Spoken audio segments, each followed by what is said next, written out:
There were times when Ronaldinho made you shake your head in bafflement.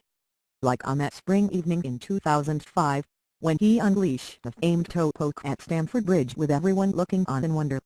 Like many great goals, this one too had the precious time lag. You understood what had transpired only moments after it happened.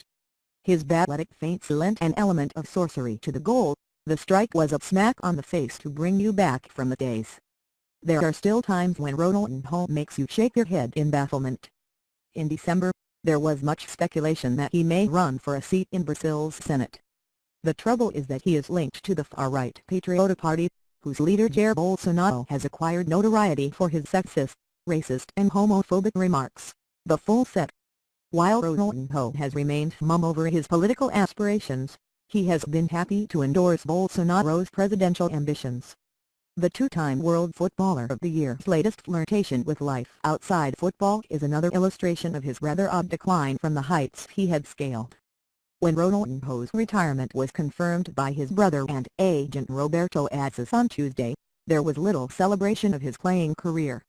He will turn 38 in March, an age at which many of his contemporaries are still winding their career down. Ronaldinho, on the other hand, has been on the slide ever since Barcelona decided to dispense with his services in 2008. There were the rare flashes, when AC Milan won the Serie in 2010-11 or Atletico Mineiro's Copa Libertadores triumph in 2013, but they could not hide the sight of the end. Ronaldinho's poor fitness and lavish lifestyle caught up with him. Writing for Jacobin, Scottish journalist Ewan Marshall made a list of things that have captured the former Barcelona star's attention since he played his last professional game: exhibition matches for over 10 clubs in the Americas, the 2-game stint in the Indian Premier Futsal League, an ambassador for Tikball, a novel sport which brings together football, volleyball and table tennis, and investment in the music industry.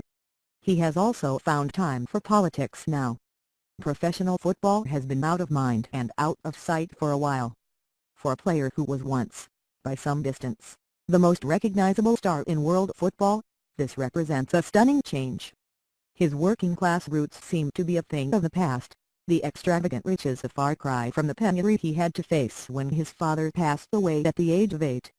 A worker at the dockyards in Porto Alegre, Ronaldinho's father is exactly the kind of man against whose interests Bolsonaro's pro-rich political front works. Not to forget the racism Ronaldinho had to overcome, even before his professional career began.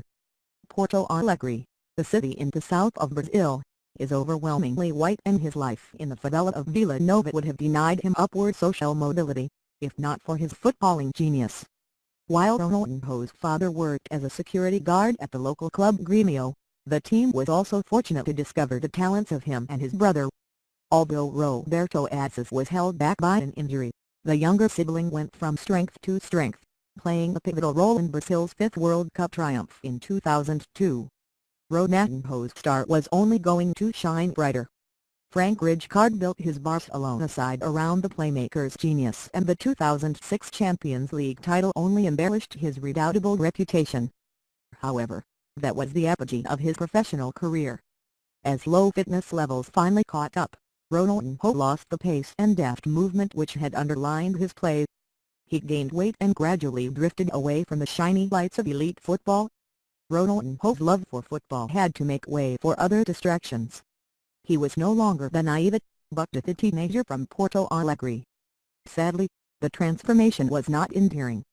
In the last few years, Ronaldinho's career has come to be increasingly associated with the compilations of his skills, feints and goals on YouTube.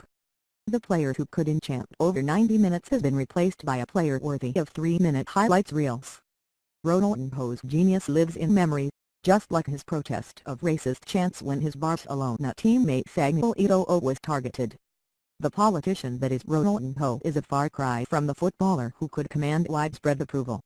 After confirming the footballer's retirement, his brother revealed that a series of tribute matches have been planned to celebrate the younger sibling's career.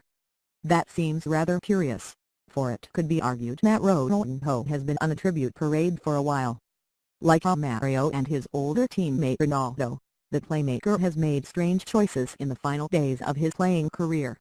One still hopes that there will be a pleasant turnaround in the story of Ronaldinho's life.